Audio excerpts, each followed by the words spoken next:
therefore by definition I am not awesome.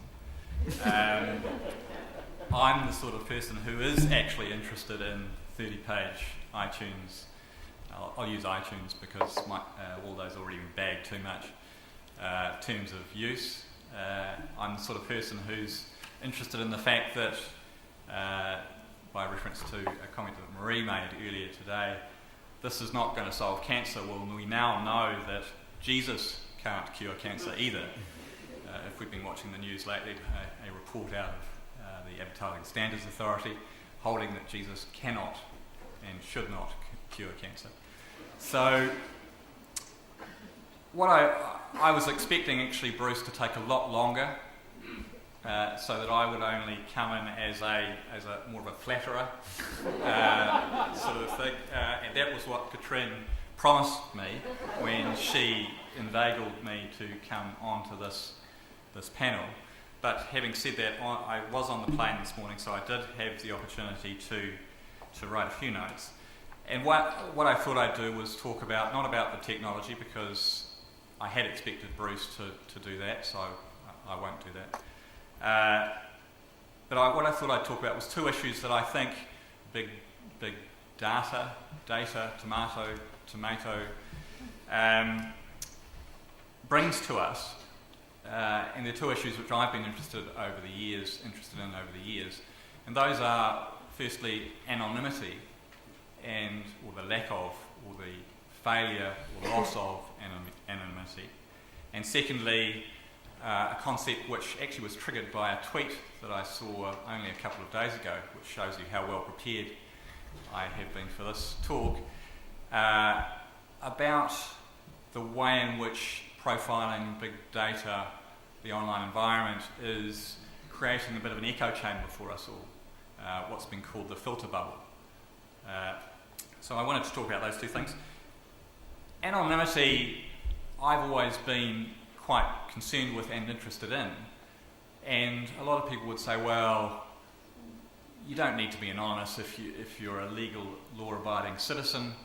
What have you got to worry about? Well, there are, putting that to one side and putting aside some of the criticisms of the US style of sharing of information, but there are actually other reasons why anonymity is quite an important concept, and we've seen quite a few of those in recent times. One of the areas that it's important is it's a hack around the various isms. It's a hack around ageism. If you are anonymous on the internet, you can be any age you like. So, expert children can make comments as if they were adults and vice versa. Now, I'm not suggesting that you are anonymous, but these are the attributes of anonymity that I think are useful and things that we should think about in terms of the way in which big data and profiling may be destroying it. So it's a hack around isms, racism, ageism, sexism. All of those things can be removed if you're anonymous. And that's quite important in terms of your ability to discourse with your fellow citizens, to discourse with government, to make submissions, all of these sorts of things where we have this tendency to judge the book by its cover if we are not anonymous. Our submissions or our comments will be seen in a particular light if people know who we are. And that's, that may be what you want, but for some people that is not what they want, and it actually detracts from the things that they are saying. So that's a useful attribute. The other couple I thought, obviously there's the ability to protest, the Arab Spring. I don't for a moment think that the Arab Spring was caused or influenced to the extent that people say it was by the internet, but it certainly enabled protest in a way that wasn't possible previously. The other one that springs to mind, of course, is employment.